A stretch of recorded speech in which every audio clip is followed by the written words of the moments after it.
Alrighty, guys, welcome to episode 172 of the Michael Lab Show. We're going to go ahead and get right into it. We have a decent amount of things that I want to cover today on this episode. I messed up because I'm a rookie podcaster. Let me go ahead and get some stuff adjusted real quick.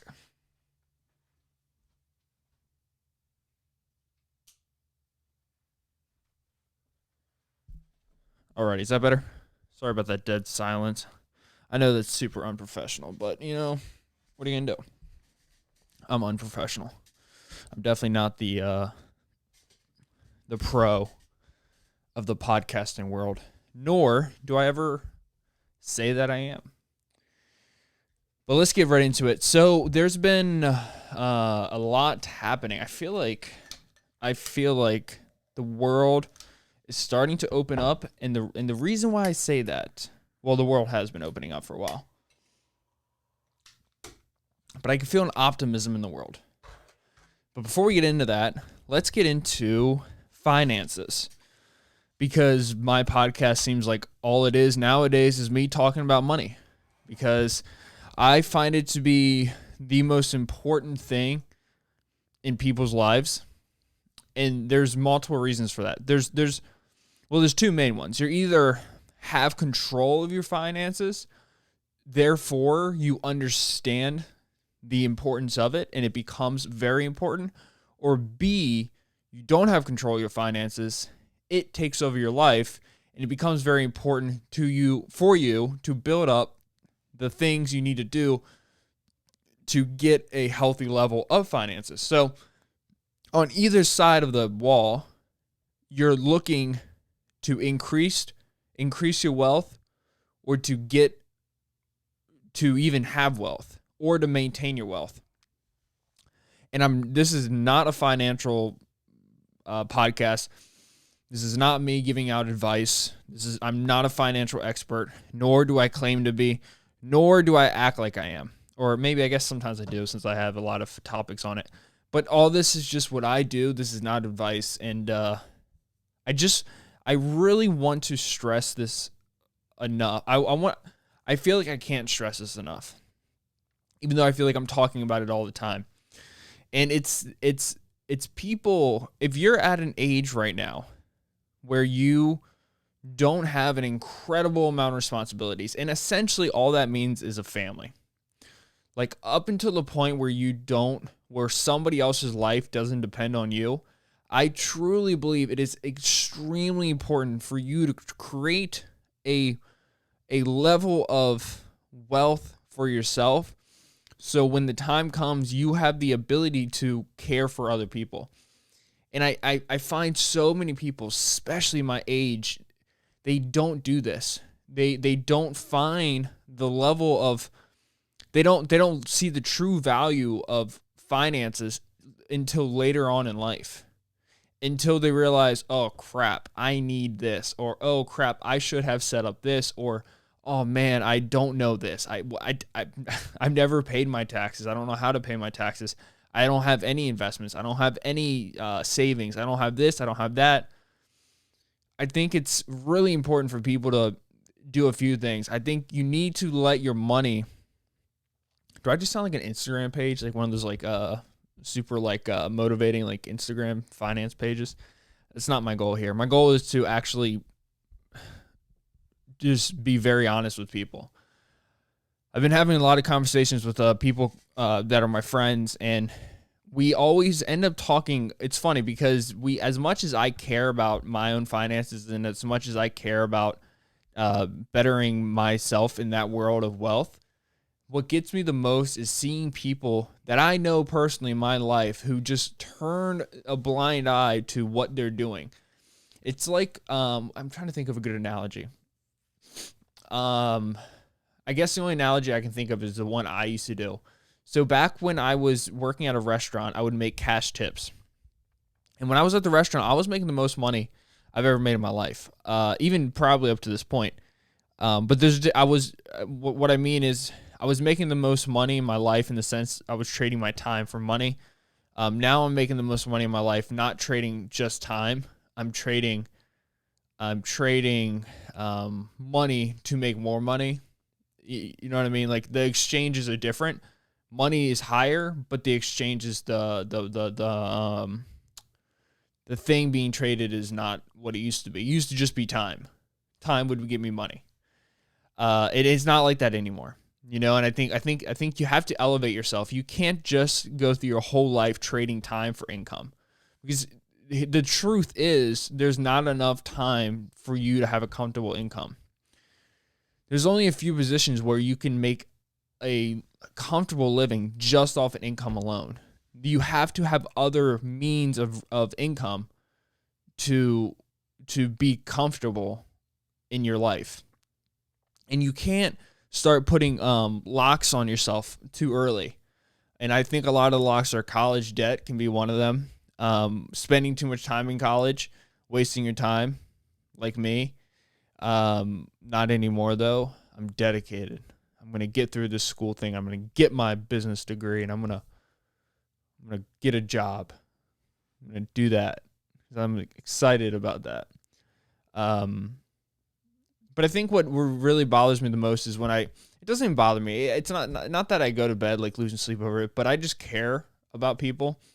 I love humans, and especially the ones that are close to me. I know people that are struggling that don't need to struggle, and it's just a few decisions that can be made every day that will take you out of that.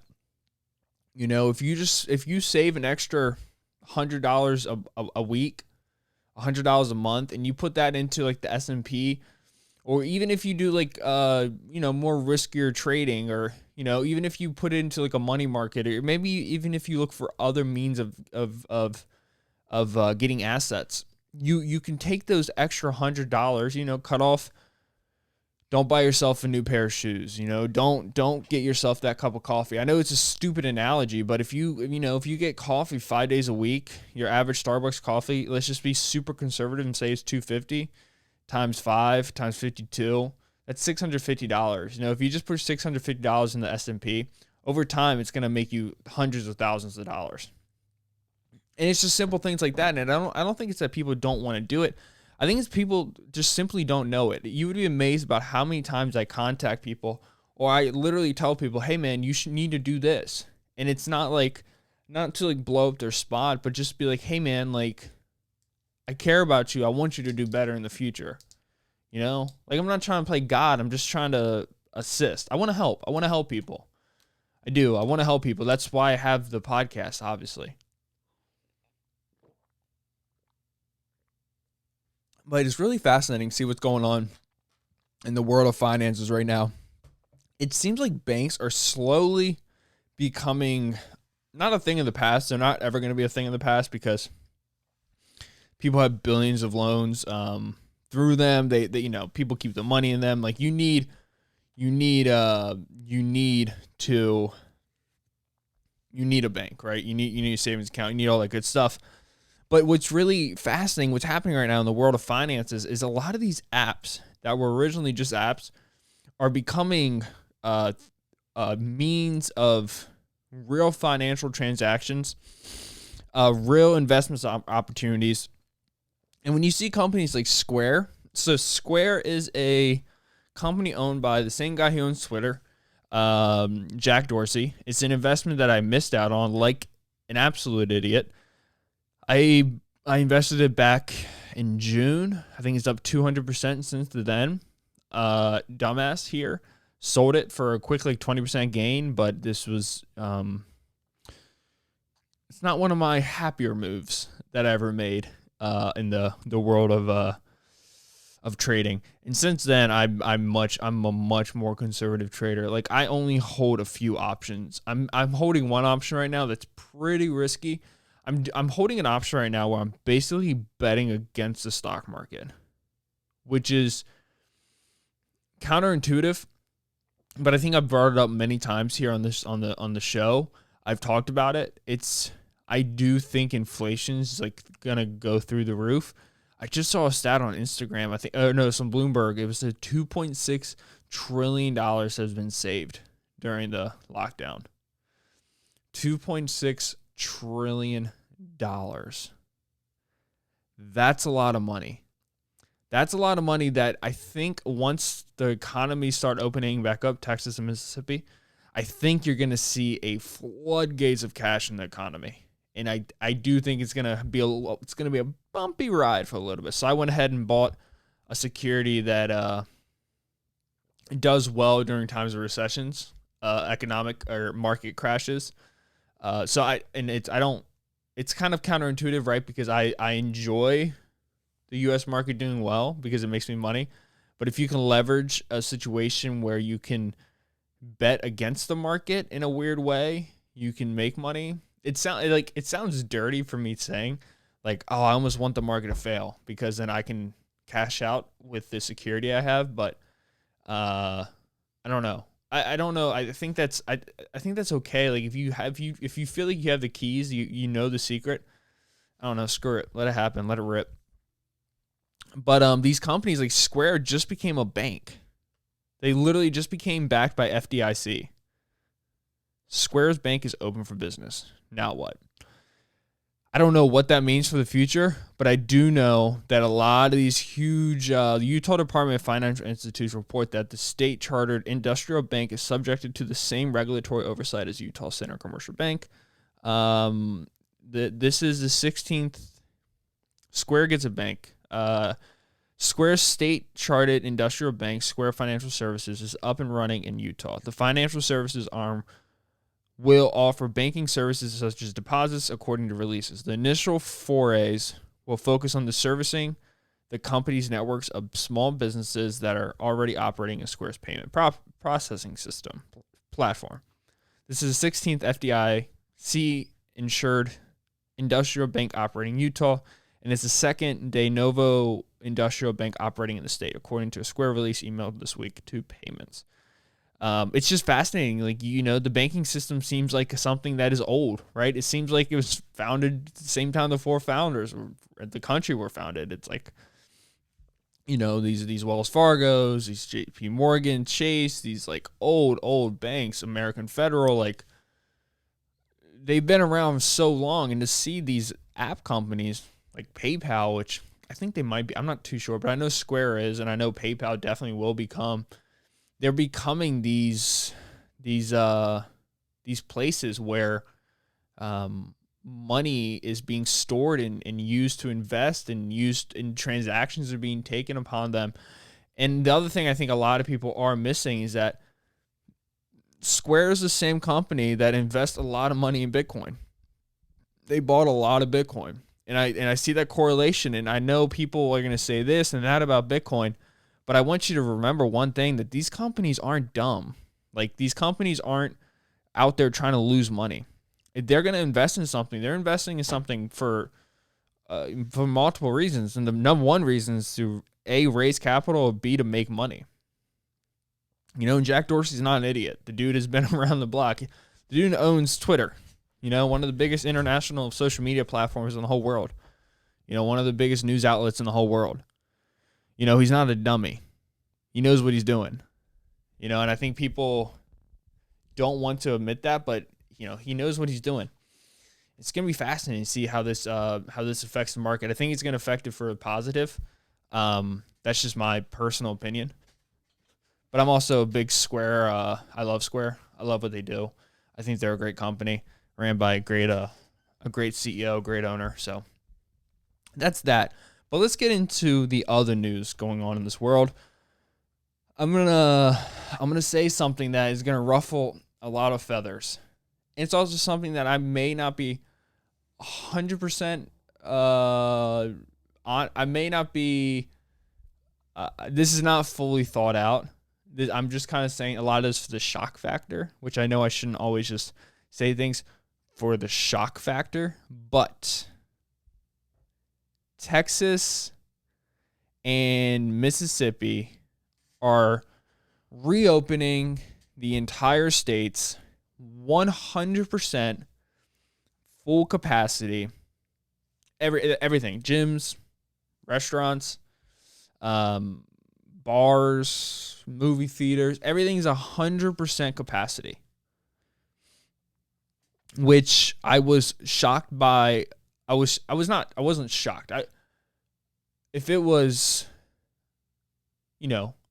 Vermont saying this, I would have been shocked. But with Texas saying it, and Mississippi saying it, by the way, Mississippi didn't get nearly as much news time. Like, what are you doing, guys? If you're gonna slam Texas, also slam Mississippi, man. Being facetious, or I'm not. Who knows what I'm being? Who cares? Who cares? I wasn't surprised.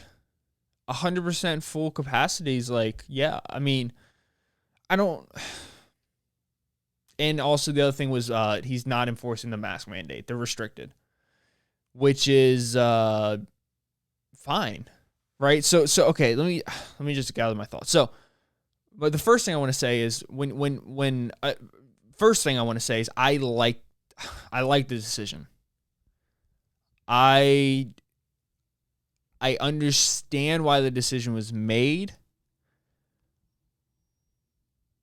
If I lived in Texas, I wouldn't be against the decision, right? If I lived in Texas, I wouldn't be mad at Governor Abbott. If I lived in Mississippi, I wouldn't be mad at that governor. This wouldn't ruin my day. I would be happy. And I'm trying to look at it from that perspective. If I lived in Texas, I would be happy that everything's 100% open. So that makes me go like, why am I not as confident to say that I back this idea? And I think it's because I'm scared what people will say. Well, people will say, oh, you don't care about people's lives, so you want to kill grandmas. And I don't think that that's a fair statement to make at all. I don't think that's a fair statement to make at all. I think there's a difference between negligence and being a jerk. I'm somebody, wherever I'm in public, I wear a mask 100% of the time. I keep my distance from people that want that want the distance, right? Unless it's family or friends. The two things I want. There's a lot. There's a lot going on. I want to tackle this in a certain way. And this will probably take me to the end of the podcast, so it's going to, 30 minutes talking about it. I want to tackle it in a certain way. There's two ways to look at this. One way is Texas. This is the most irresponsible thing in the world. You're going to kill everybody. This is a horrible idea. You guys are bad people. You don't care about the citizens of Texas. You want everyone to die. And then there's the other view of, finally, we have our freedom back. And let me tackle each view, because I can understand both sides. The first one is you don't care about the people, you're going to kill them. I understand that, because people do die of the virus. People die not often anymore. I mean, I just want to look up Texas COVID cases right now. Yeah, it's going back up lately. It's been going up, going back down. But they've taken a huge leap south. They've gone down a lot. And it's about time. We're weighing out the pros and cons, and right now the cons are higher than the things that are negatively happening to the country are too bad, and we need to open up economically, mental health wise, and things like that. So I see both sides. I understand both sides, but I'm on the side of reopening. And the reason why I'm on the side of reopening is because what do people want? What do you people want? Like, what do people truly want? I think a lot of people don't ever want to reopen again. I think a lot of people love the idea of not having to leave their house ever for anything, B, not having to go to work, just doing it on the computer all day, C, getting paid to do nothing. And I think a lot of people don't want to go back to the way the world used to be.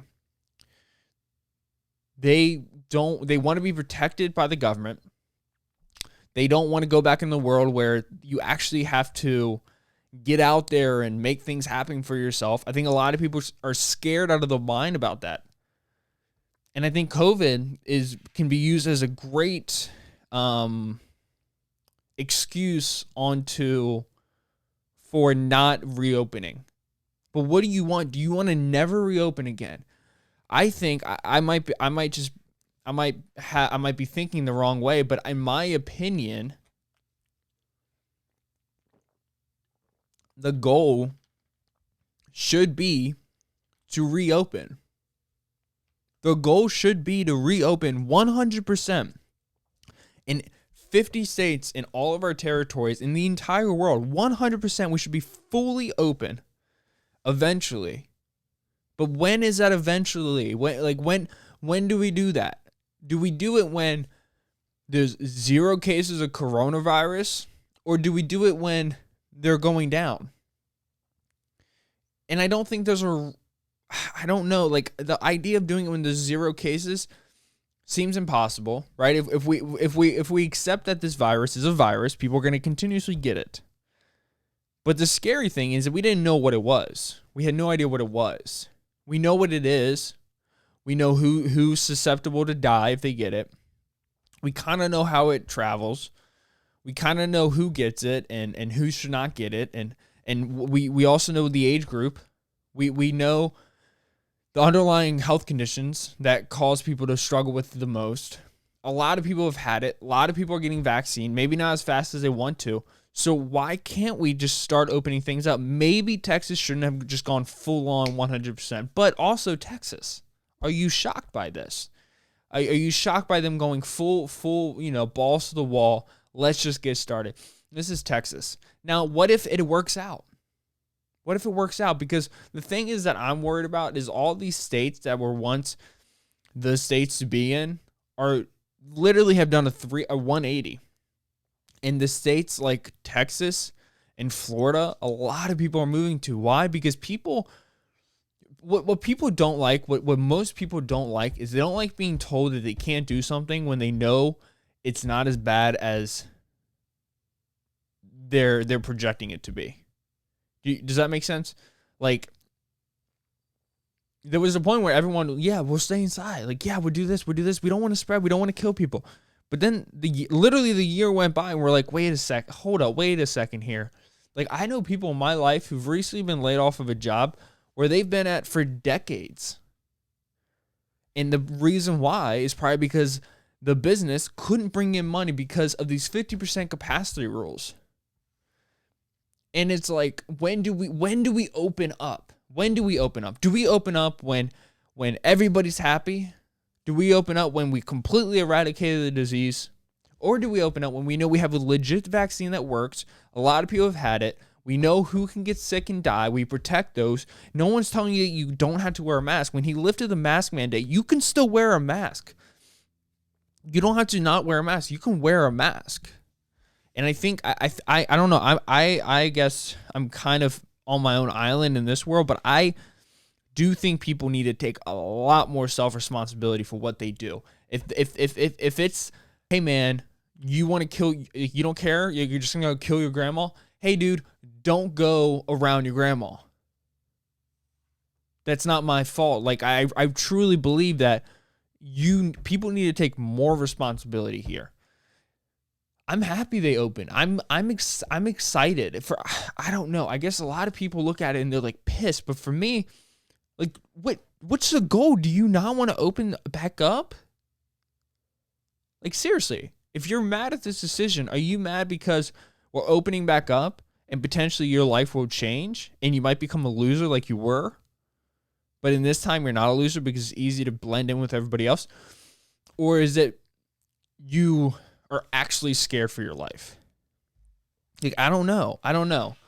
I was excited when I saw it. I posted it on my Instagram story, and I was gonna put like a celebration sign or something, but I didn't want to. I don't know. I just didn't want to ruffle feathers, and I don't know what that is. I want to please people in a weird way, but at the same time, if Maryland reopened, I would be pumped, dude. That would be so cool. It really would be. And And I don't want to sound like I don't care about people. Like people closest to me work in the healthcare. I don't know. When have we gone too far? When have we gone too far? Should we wait till May? I mean, Biden said we're going to have enough vaccines for everybody. Should we wait till that time to actually open up? I don't know. I do worry because in my opinion, if they don't open up before like early in the summer, it's going to be a long time before we open up because winter's going to come around and the one thing we do know about lockdowns is how you spread it. Because when you're inside, you spread it. That's where it spreads. Outside, there's signs, a lot of the science says it doesn't really spread. Literally, I saw an article yesterday. So YouTube, if you block me, block this article because it says it's rare, but it's possible. It's rare. Like, I don't know. When I see that, I'm like, oh, dude, I want to go to Texas because who likes the lockdown? I guess some people do, but who likes this? This sucks, dude. The lockdown sucks. Camel dick. It sucks, man. I hate it. Like, who likes this? I think a lot of people do like it. Or just the people with the loudest, stupid, whining voices like it. But who enjoys being locked down? Who enjoys being told what they can and can't do? Who enjoys these arbitrary rules about restaurants and these things and that thing and blah, blah, blah, blah, blah? Who enjoys their business being called essential? Who enjoys seeing these small grocery stores, these small local restaurants, these businesses that struggle to stay open? These little clothing stores get told to shut down because you're not essential. And then you have Target. Like, literally look at the market.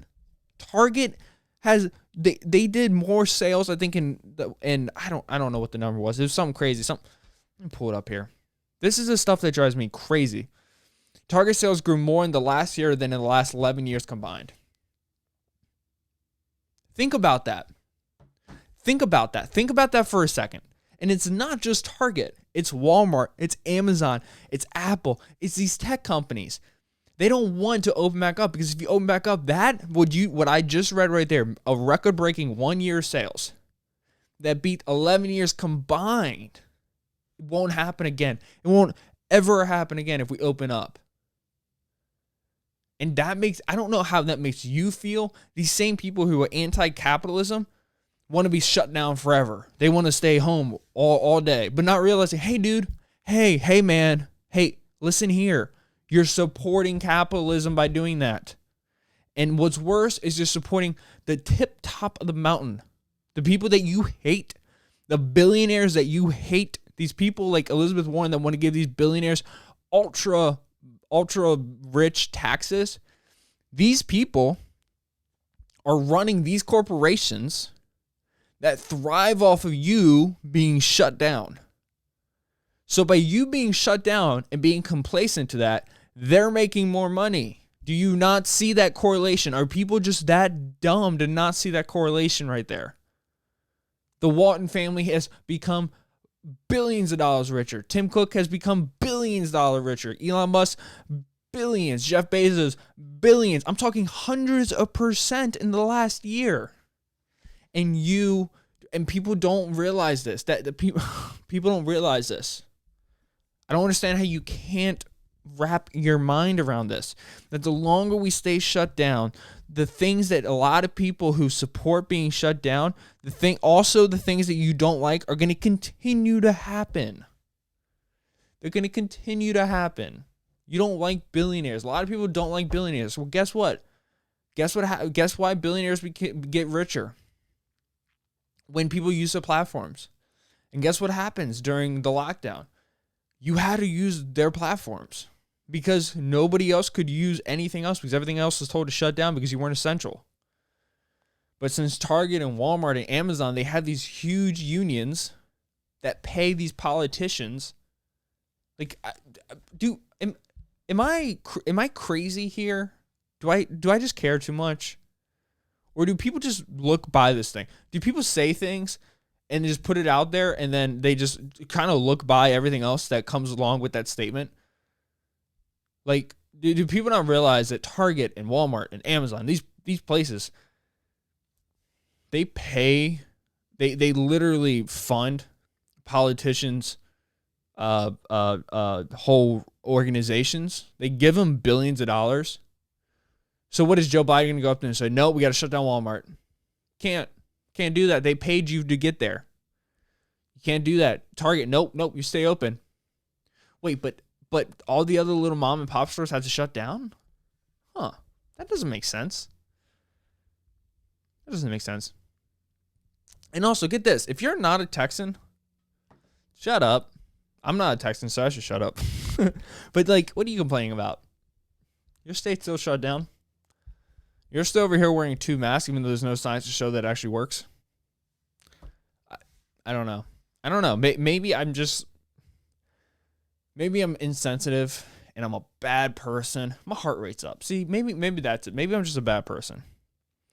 But you know what, man? This expert is mortified and disgusted. We use this expert term. We just throw this thing around. You do your thing, Governor Abbott. Here we go. Yeah, cool. See, this is the expert they're talking about. Gilberto Hinojosa, chairman of the Texas Democratic Party, says the move is extraordinarily dangerous and will kill Texans. Yeah, it probably will kill Texans, but also being shut down will also kill Texans. Suicide will also rise. You know, people losing their jobs will also rise. People losing their houses will also rise. Do we not care about that?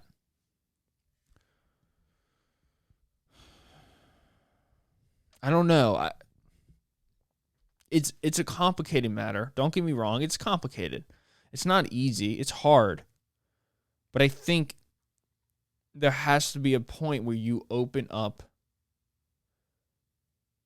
states. And when do you do it? Do you do it when nobody gets sick anymore?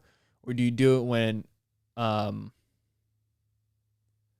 do you do it when the numbers start going down and you can still wear a mask? I don't know. I might have got a lot of people who hated me on this episode. I just think it's I don't know. I love freedom. I think it's important to have freedom. And I think it's important to be a first mover sometimes. It's still too early. It's always too early, though. That's the thing. If you give people what they want, they're always going to say it's too early. And when you have losers running the things, doing the things, yes. Biden, people are so dumb. People act like, I don't know, like, I don't know what people act like. People think that, when people thought, Senate Democrats, that's cool. When people thought that a new president comes in and stuff like that, do people actually believe that things change? Like, it doesn't work that way. These people all sleep in the same bed. The people that you hate, Donald Trump and Joe Biden, those guys talk to each other backstage. Do you not realize that? These people talk to each other. They have parties, but they know each other. And the supporters look so dumb because they act like they hate each other. No, people just hate the other team.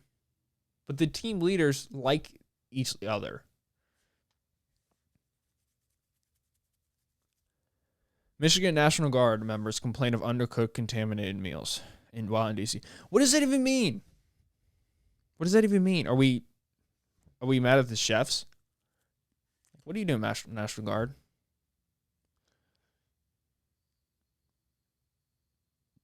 Okay, cool. Now, 50 of them have gastro issues. It is unacceptable. National Guard spokesman on Wednesday acknowledged that 50 members have been treated for gastrointestinal complaints, but none of them were hospitalized. What does that even mean? What do you get treated for? Will you take a peptide and you shit? Since January 6th, there have been no National Guard members hospitalized because of the illness from food. Out of the 26,000 who were deployed and the 5,200 who remain, approximately 50 have been treated for That's such a dumb number. 50 out of 26,000. How can you say that that's because of the chicken there? That is insane. What? That's literally what they're basing this off of.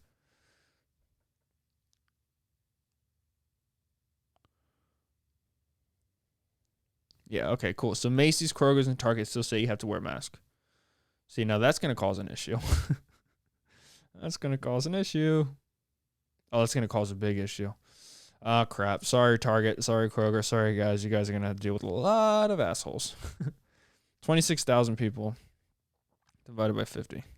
Or 50, 26,000. Yeah, that's less than 1%. That's literally 2/10 of 1%. You can't correlate that because of chicken. Like that's if you're doing a science project, you just failed. Because you can't say that there's any correlation between those two, because there's not. There's no correlation between those two.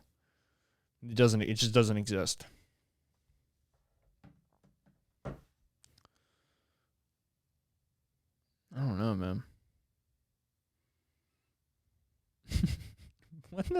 We got nothing else going on. I'm telling you, man. I listened to this podcast with what's her name? She was a brilliant. Her name's Ayan Hirsi Ali.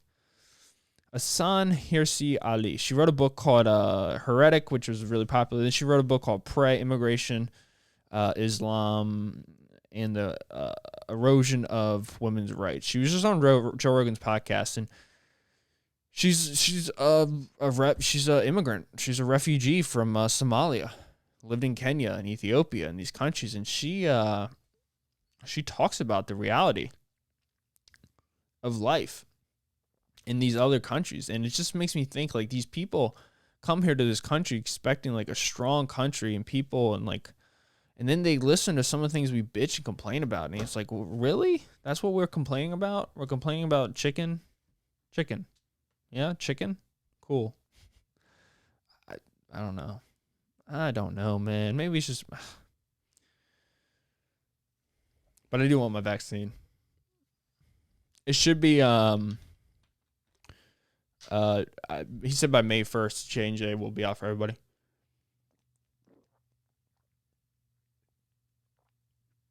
Oh, no.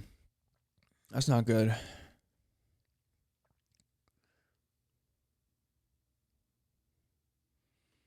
That's not good at all. Iraq military base used by U.S. hit by rockets year after similar attack brought U.S. and Iran close to war. Baghdad, at least 10 rockets targeted a military base in western Iraq that hosts about 2,000 U.S. troops on Wednesday. American Iraqi military officials say. U.S. defense official told CBC News national security and correspondent Dave Martin there were no reported casualties among U.S. troops, but one American civilian contractor who was taking cover in a bunker on the base died of a heart attack during the rocket. The rocket struck on Assad Air Base in Anbar province at 7:20 a.m. The Iraqi military released a statement later saying the attack did not cause significant losses and that security forces had found the launch pad used by the missile. An Iraqi official says it was found in the Ali Baghdad area of Anbar, speaking on condition of there were no immediate claim or responsibility for the attack, but a similar large-scale rocket strike on the same base a year ago by Iranian-backed militias brought the U.S. to the brink of war with Iran.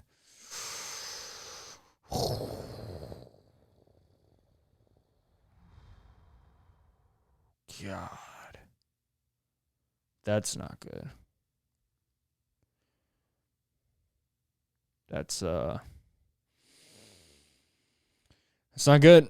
Looks like I don't know, I don't want to make any bold predictions about war, but one thing that this country does do a good job at, it's ending wars. We got a pretty big military, and we got a military that's probably itching to get out there and get revenge, especially when you kill their own people. I don't know, man. Chris D'Elia's story is making me sad. I don't want to. It's making me sad.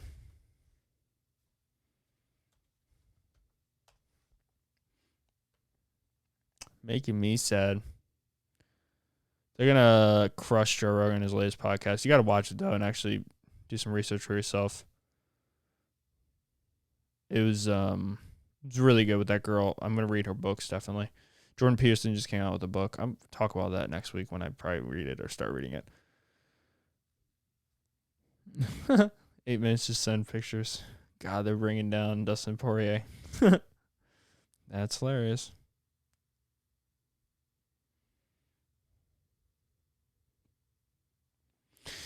Anyways, I'm going to end the podcast there, guys. Thank you so much for listening to me. Hopefully you don't hate me.